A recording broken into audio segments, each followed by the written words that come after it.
Hi friends, easy veg రెసిపీస్కి తిరిగి స్వాగతం.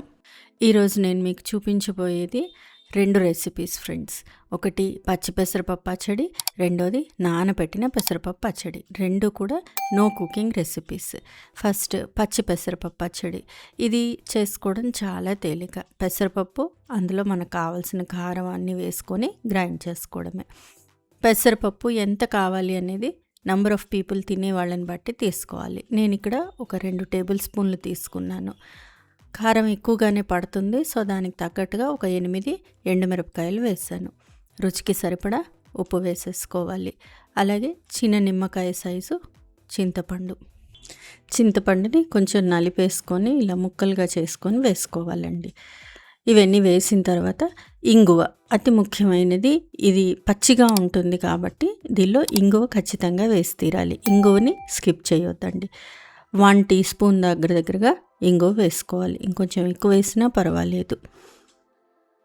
ఇంగువ వేసి పచ్చడి గ్రైండ్ చేసుకోవడమే. ముందర డ్రైగా గ్రైండ్ చేసుకుంటాము, తర్వాత కొంచెం వాటర్ వేసి గ్రైండ్ చేస్తాము.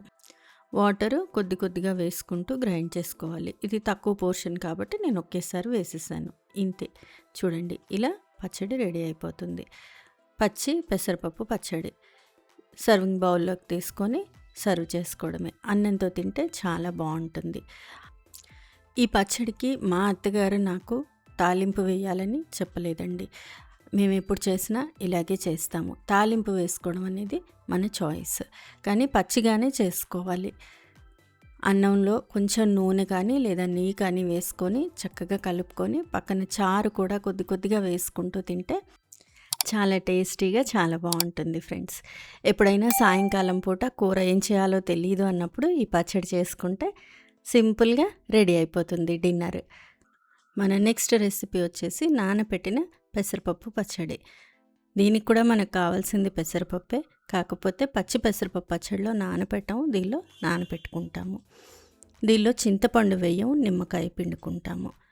సో ముందరగా అంటే ఒక గంట 2 గంటల ముందరగా పెసరపప్పు నానబెట్టుకోవాలి. మనకి తినే వాళ్ళని బట్టి ఎక్కువ తింటారనుకుంటే ఎక్కువ నానబెట్టుకోవచ్చు. నానబెడతాం కాబట్టి వాల్యూమ్ పెరుగుతుంది, అందుకని కొంచెమే సరిపోతుంది. నేను ఇక్కడ 3 చెంచాలు నానబెట్టాను. ఒక గంట సేపు నానబెట్టిన తర్వాత మిక్సీ జార్లో వేసి రుచికి సరిపడా ఉప్పు, అలాగే ఎండుమిరపకాయలు కారానికి తగ్గట్టుగా. ఎక్కువ కారం పట్టదు. కొంచెం జీలకర్ర, 1/2 టీ స్పూన్ జీలకర్ర వేసుకోవాలి. గ్రైండ్ చేసేసుకోవాలి. ఇంతే. దీన్ని సర్వింగ్ బౌల్లోకి తీసుకొని 1 లేదా 2 నిమ్మకాయలు పిండుకోవాలండి. ఇంతే, నానబెట్టిన పెసరపప్పు పచ్చడి కూడా రెడీ అయిపోయింది. దీనిలో కూడా ఇంగువ సఫిషియెంట్గా 1 స్పూన్ దాకా వేసుకోవాలి.